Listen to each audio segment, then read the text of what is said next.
5/8 today, a little remainder theorem that just says when you divide some polynomial f of x by x minus c, then the remainder will always be that function evaluated at c. So whatever this number is, like if you divided it by x minus 2, like if you did synthetic division, what would you synthetically divide by? If you were trying to divide a polynomial by x minus 2, what would you synthetically divide by? Positive 2, right? So all that's saying is when you synthetically divide something by a polynomial, whatever your remainder is, that's what like the y value is of that function. Like so like f of 2 in this case would turn out to be whatever the remainder was. Sometimes it's 0, sometimes it's not. It'll make sense after we do a few problems. The factor theorem says when f of c equals 0, so when you evaluate the function at c and you get a 0, then that means it's a factor. It means it divides out evenly in that situation. And it works the other way around too. If x minus c is a factor, then that factor, that c value evaluated in the function gives you 0. Let me make it easier with numbers. Okay? If I'm going to take something like 8 and divide by a factor of it, like 2. Is 2 a factor of 8? Yes or no? If I divide by a factor of 8, then won't I get something that comes out nice with no remainder? Wouldn't the remainder be 0 in that situation? If you take some sort of polynomial and divide it by a factor, shouldn't the remainder turn out to be 0? Just kind of what you did on your homework last time. You knew that since you found the zeros on your graphing calculator, the number that you synthetically divided by, didn't you get 0 for a remainder every single time? Because you were dividing by a factor of it. So if 1 was a 0, isn't x minus 1 the factor? Like if you was to write it back, like if you do it the other way around, when you synthetically divide, you'd synthetically divide by x minus 1, or excuse me, long division, you do long division by x minus 1. So, long story short, they want to know, is this, like they give you an x value, they want to know if it is a factor of this puppy, or if it's a root of it, I should say. Is it a 0 of the polynomial? There's lots of ways to do it, you know. It's like, the first way I said is like, this is kind of weird. It's like, why don't you just put 4 in for x, and then if you get 0 back, you know it's a 0. But quite honestly, the other experienced teachers that have been doing this longer than me, they say that takes too long. It takes too long to do that. Even though if you just punch it in your calculator and you type in 2, parentheses, 3, close parentheses, 2 to the third, minus 6, parentheses, et cetera, et cetera, et cetera. You just type it in, they're like, that takes too long. Just do synthetic division. It's much faster. You know, it's just boom, boom, boom, boom, boom, boom, boom. So to see if 4 is a true 0 of the polynomial, we want to do synthetic division by 4. So let's do that. Then we just line this guy up. 2, negative 6, negative 9, and 6 are our coefficients. I didn't need any placeholders. Please synthetically divide this by 4. 2 comes down.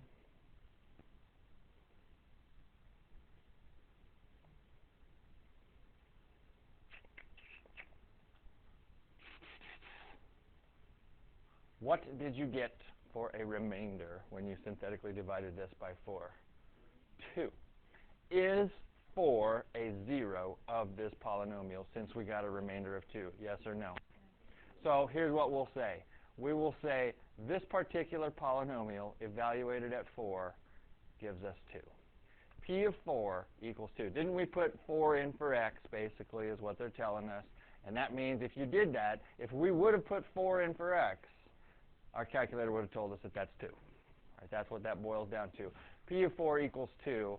That means 4 is not a 0 of the polynomial. A lot of writing in these puppies. With the box, it's like a double box. First thing you tell me is, what is your polynomial evaluated at 4? It's 2. If you was to take your calculator and put 2 in for x, or excuse me, put 4 in for x, it would shoot out a 2 for that situation. But synthetic division is a little faster, especially when things are not so nice. So let's try the next one. What do we want to synthetically divide by? Negative 4. Check to see if you need any placeholders in this puppy. It's a 9 for a cubed, a 39 for a squared, a 12 for a first power. Do I need any placeholders? I need a 0 for a constant. With me on that? Let's synthetically divide. 9 comes down.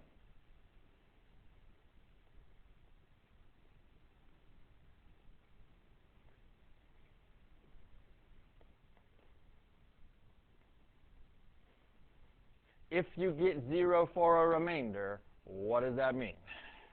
That's a factor of this situation. So p of -4 equals 0. The polynomial evaluated at -4, like if we put -4 in there, it would give us 0. So then we say -4 is a 0 of the polynomial. Yay for writing. Just that simple. Cool? Other ways you could figure out, you could actually graph this in your calculator and then trace trace -4 and see if you get 0, but it just takes too long to type all that stuff in. You know, if you have a little bit of number sense, doing some tiny multiplication and tiny adding usually is a lot faster in that situation.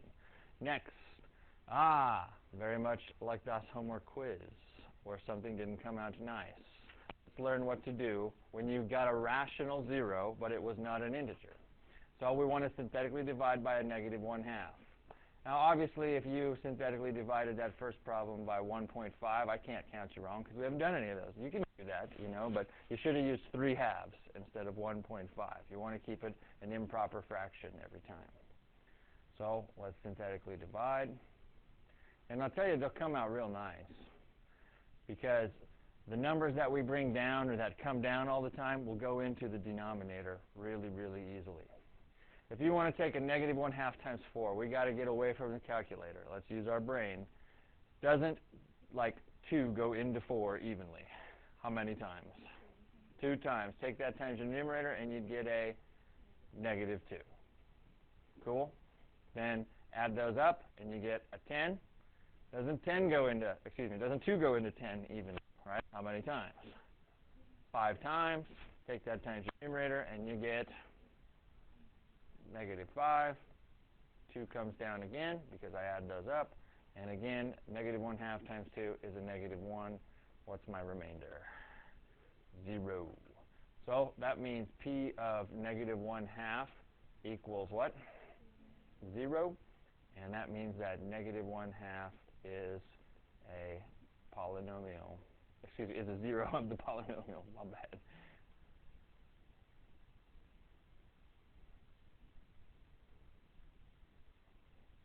To me, that's a lot faster than trying to put a -1/2 in for x, especially putting it in parentheses, making sure your signs are in the right place and all that stuff. So, yeah, it worked. Okie dokie. Plus, you can justify yourself this way. If you just punch in your calculator, it's like, how do you prove that to the reader or prove that to the teacher? It's like, how did you know? Oh, I punched it in my calculator, you know? Next one, go for it. Why don't you pause the video, get that one done.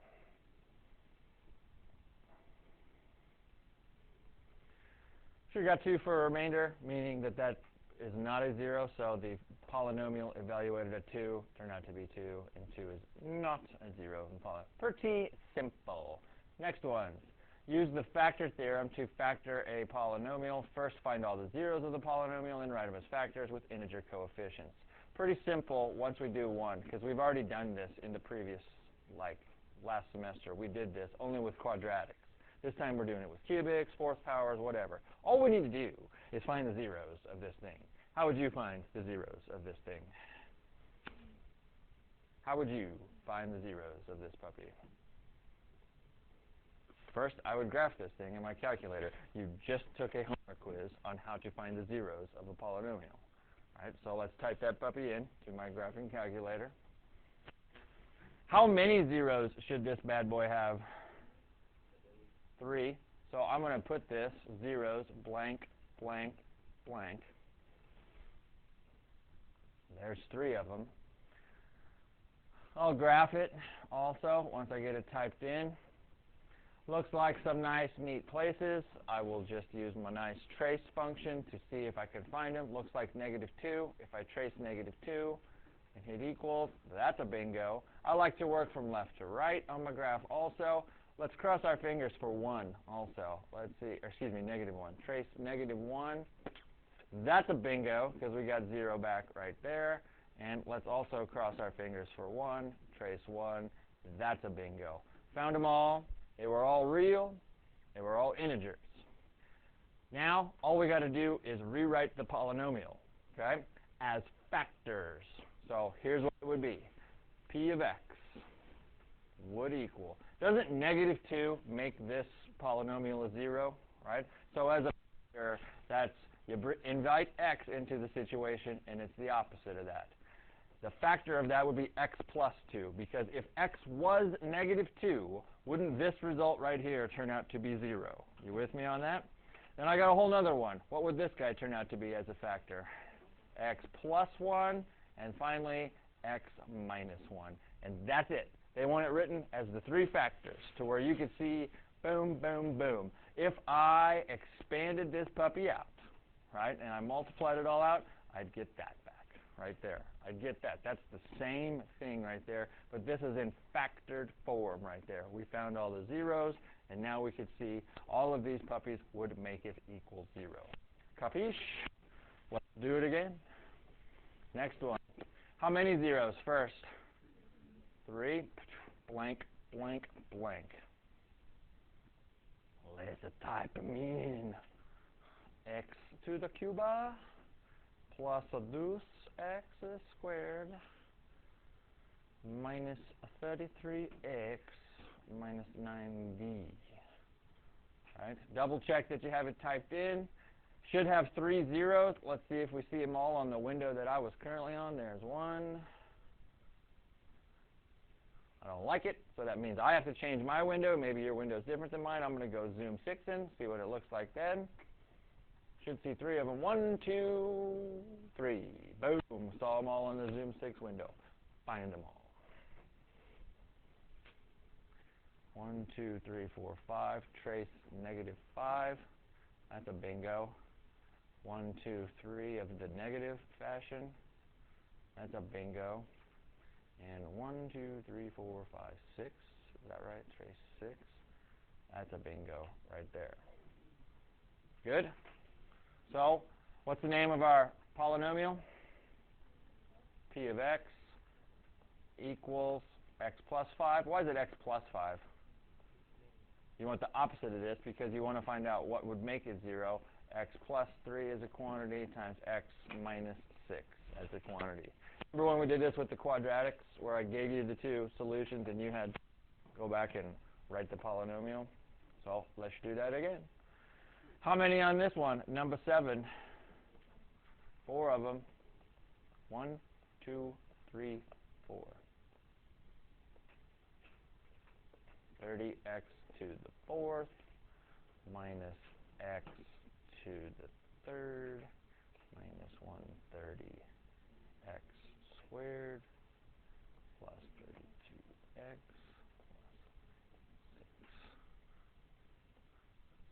I'm on zoom 6.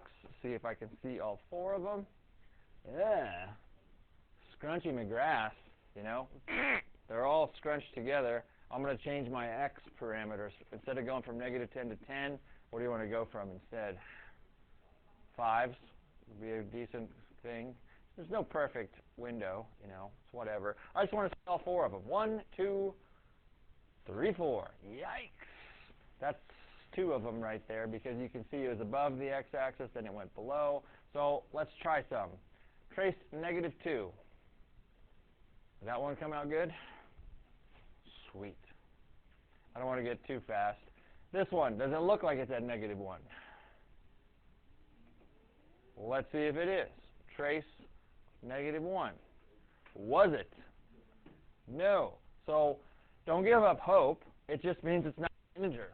Is it still possible for it to be a rational number? So second calculate. Intersection, if you've got the y equals 0 for your second guy right there. First curve, boom. Second curve, boom. Get your cursor close to it. Boom. Negative 0.8. For those who don't know what that is as a fraction, I will show you how to do that on your calculator. You got to quit out of it. Type in negative 0.8 and hit equals to where it just tells you negative 0.8. Then how do you change it to a fraction? Math, enter, enter.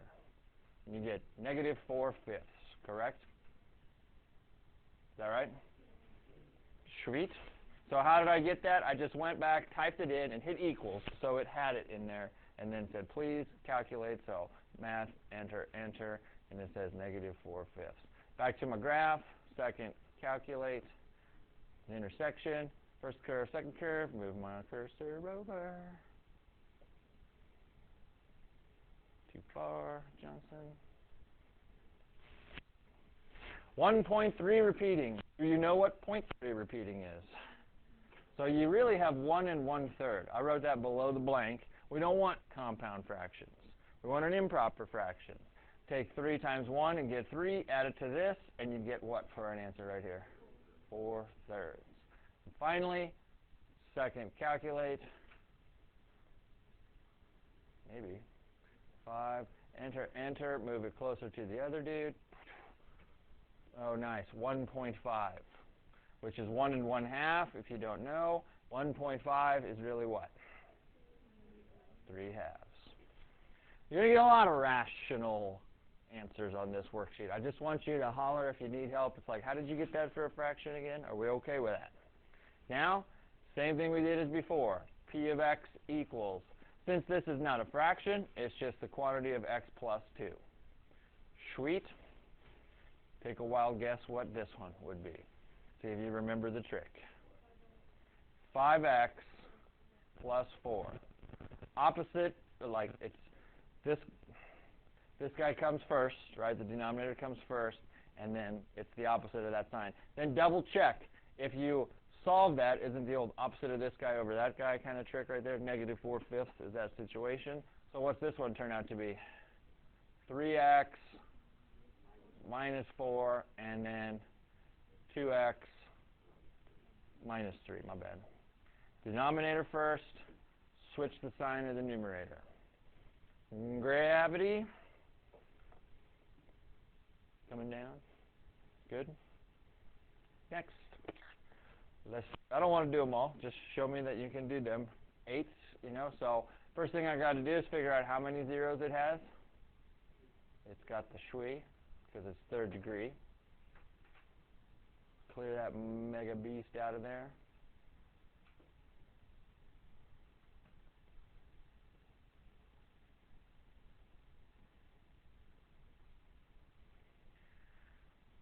I'm on Zoom 6, I think. No, I'm on -5s, but I want to see 3 of them. Maybe multiplicity, maybe not multiplicity, you know, who knows?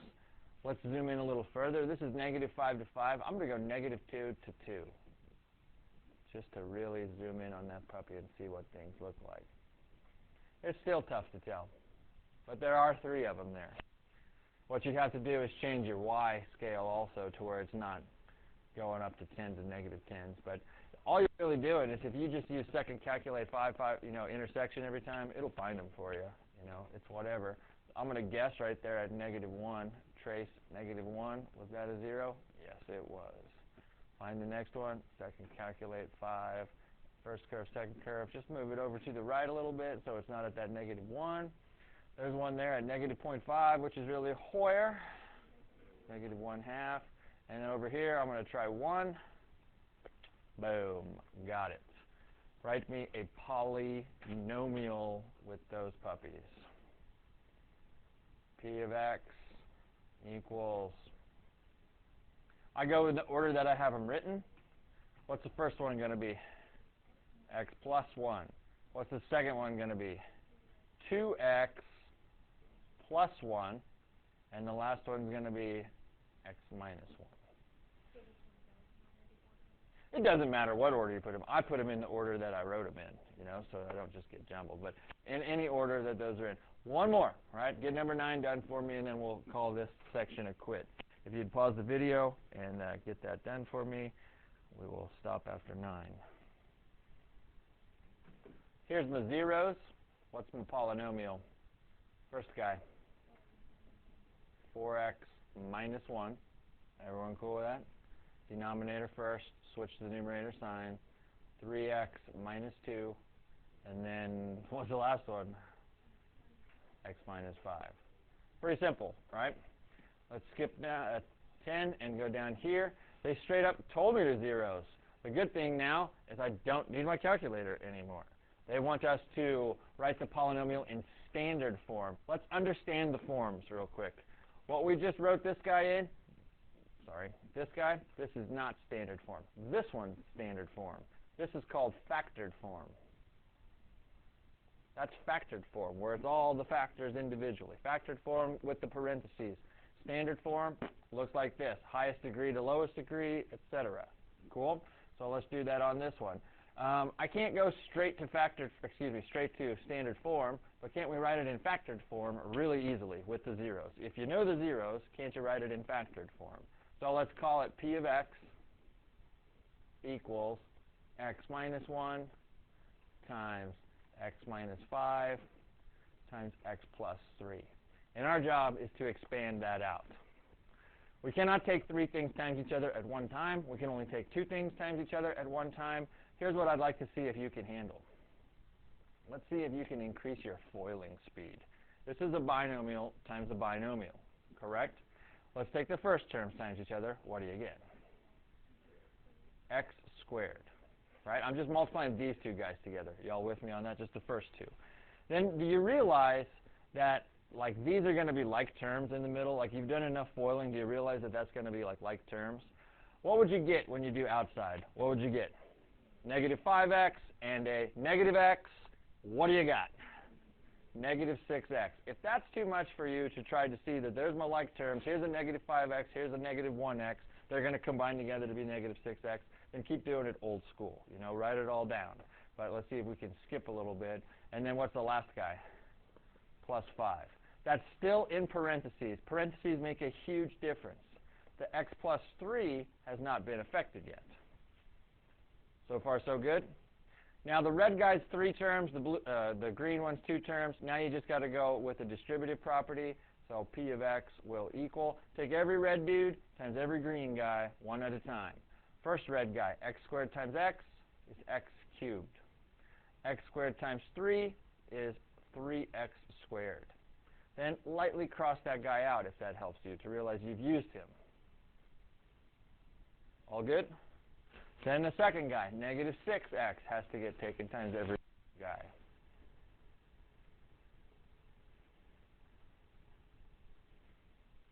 And then lightly cross him out once you've done so. And then finally 5 has to be taken times the green guy.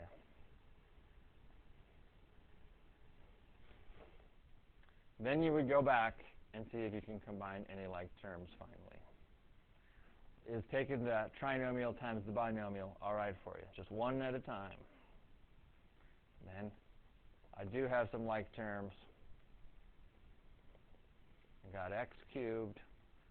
Cross him out lightly. Don't black him out. X squared, there's some like terms. There's a negative 3x squared. Negative, how many x's do you got?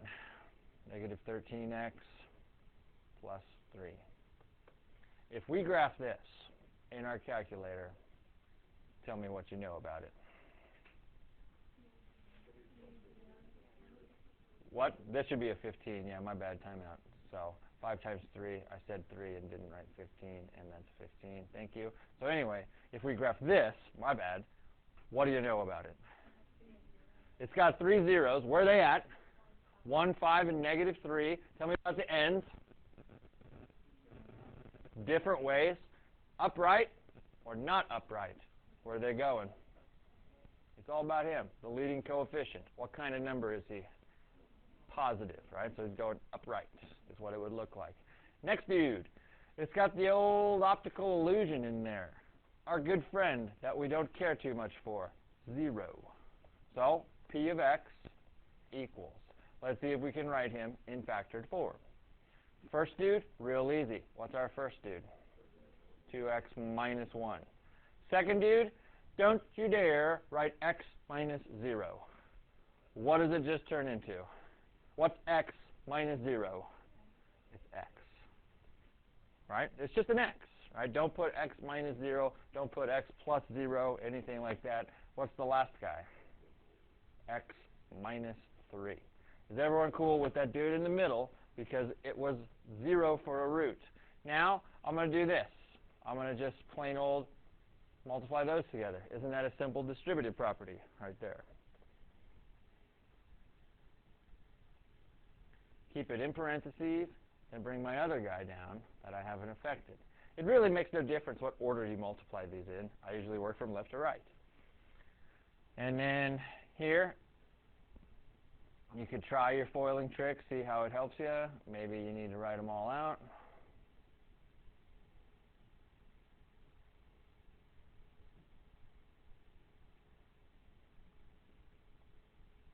I'm a fan of writing them all out on this one compared to the one that we did before.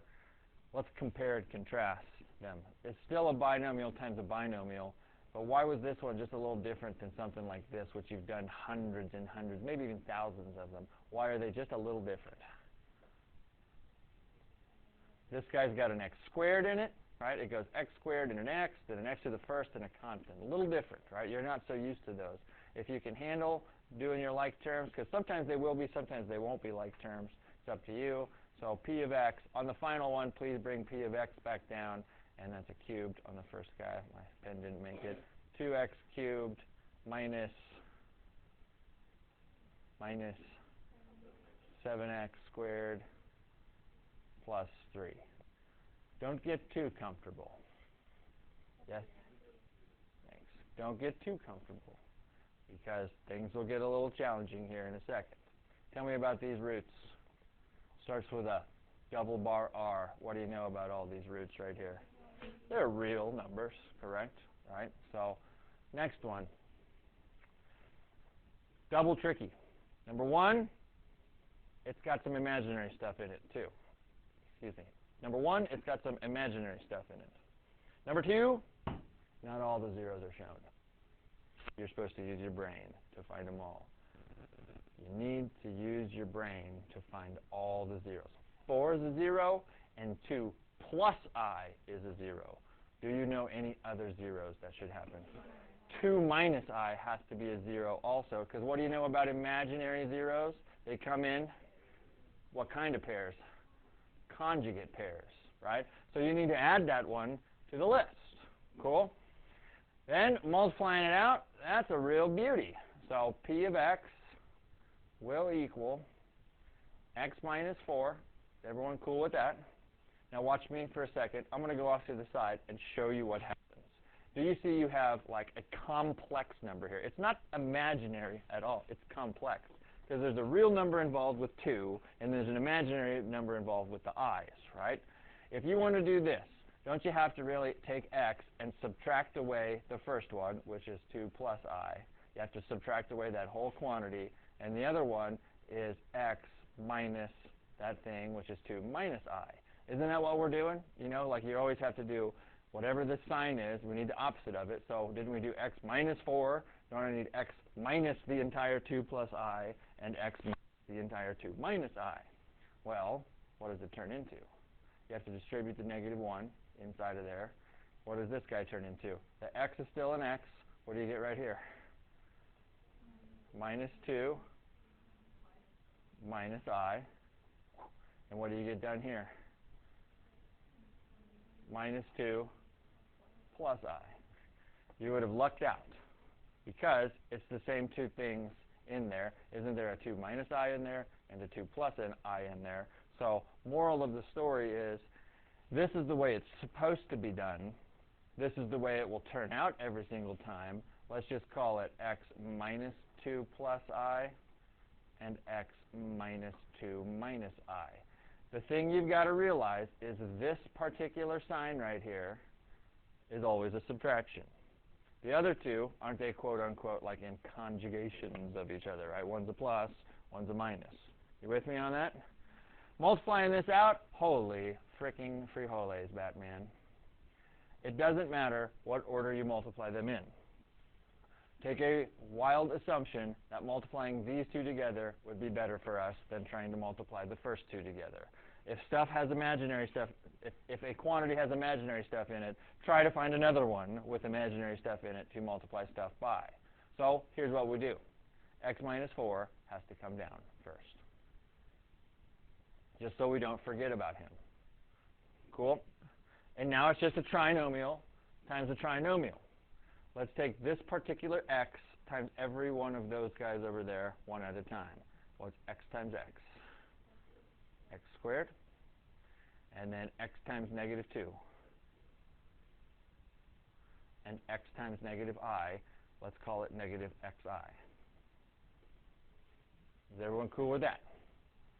Now let's do that again with this negative 2 times each one of those guys in there.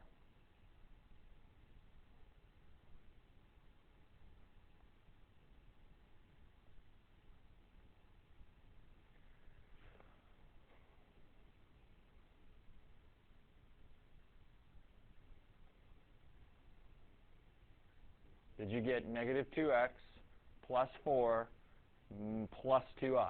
Is everyone okay with that? Yep. Are we done? Nope, we still got to take I times everything in there. So you'll get I times x, which since we wrote x first before, I'm going to write x first again. But is it positive or negative? Positive xi. Then I times negative 2, negative 2i. And I times negative I, what's a positive times a negative? Negative. And I times I is I squared. Is everyone down with what happened? Good things are about to happen. When we start to combine like terms, see him and him. How much is that? What's a negative xi and a positive xi? What's a negative 1 and a positive 1? 0. What's a negative xi and a positive xi? 0. Gone. Peace out. See these? Negative 2i and a positive 2i. How much are those? That's 0, right? Don't they add up to be nothing? We know something fancy about I squared. What's I squared really equal? I squared is negative 1. So don't we have a negative 1 right here? Which, what is this really? Plus 1. Cross him out. And now, everything's pretty. I'm going to rewrite this just so I can see what the heck is going on. The first one is x minus 4. My bottom one, I'm going to try to combine like terms while doing it, but I see I've kind of gotten rid of some things. There's an x squared, correct? Here's a minus 2x and another minus 2x. Aren't those like terms? So how much is that? And then you got a plus 4 and a plus 1, which is plus 5. Woo! That should happen, okay? Think about all the ones we've done so far that you've gotten imaginary answers in. When you looked at the polynomial, did you see any i's in the polynomial that you were given? No. There's never an I in your true standard form polynomial. Now take every red dude times every green guy, and let's get this puppy completed.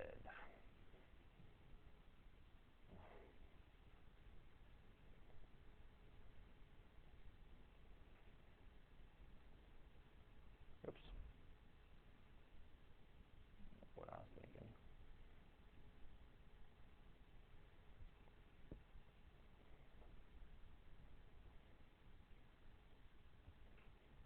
And then combine any like terms.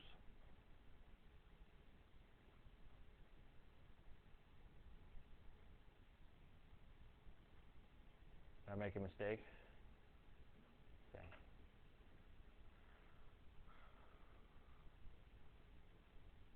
Box him. That was the hardest type of ones we will do, because this number is not really imaginary. It's complex. It's got a real part and an imaginary part in it. That's a complex number. Cool? If you look at our next one, it's much better. First thing, do we have all the zeros?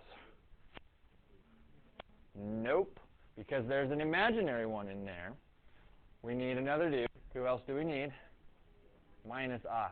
But do you see why these are so much better than the other ones? Because they're not really complex at all. They're only imaginary. You with me? It doesn't have a real part with it. This is complex. This is imaginary. See the difference? Got a real number plus an imaginary number. This only has an imaginary number with it. It's going to be much, much, much, much, much, much better, because how do the imaginary numbers come? As conjugate pairs. Cool? Write it up for me. What would it look like in factored form?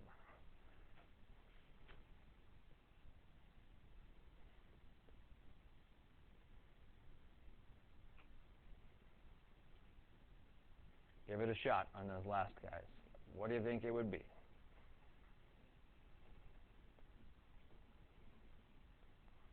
What do you think? I got to have an x involved with it, right? X minus I. What's the other one going to be? X plus I. Why does it look so different than the other one? Because didn't the other one have that real part with it? The other one was x minus 2 plus I and x minus 2 minus I. It had that crazy real stuff. Here, imaginary stuff only. Very easy. Green ones, piece of cake. See if you can foil them with the trick, right? Because it's first power plus constant, first power plus constant. See if you can foil them with the trick. X squared, I wouldn't say a trick, but just combine like terms right away.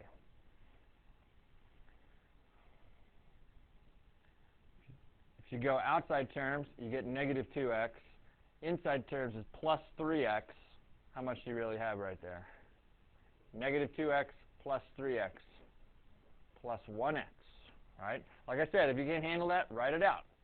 Last terms times each other. 3 times negative 2 is negative 6. Everyone down with that?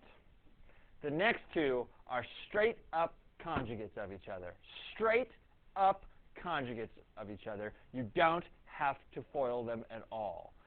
In the FOIL process, what disappears when you have conjugates times each other?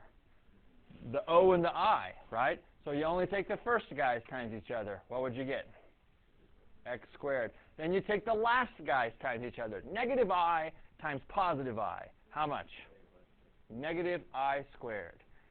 If that helps you to write it, write it. But this guy will end up changing, because we all know that I squared is how much? Negative 1. So you have negative negative 1, which is really plus 1, if you want to cross him out and just sneak him in there.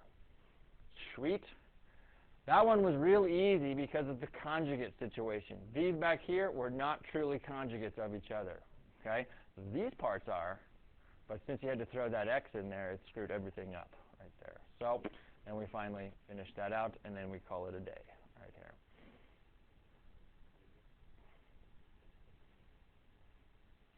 What do you got? X to the 4th plus x squared, peace out, plus x cubed plus x minus 6x squared minus 6. X to the 4th, done. Which one comes next? If we're putting it in standard form, which one comes next? The cubes, right? However many there are, there's just 1x cubed. Done with them. Squareds, there's 1 and a negative 6, which is a total of, maybe, done, done, positive 1x minus 6. Box him up.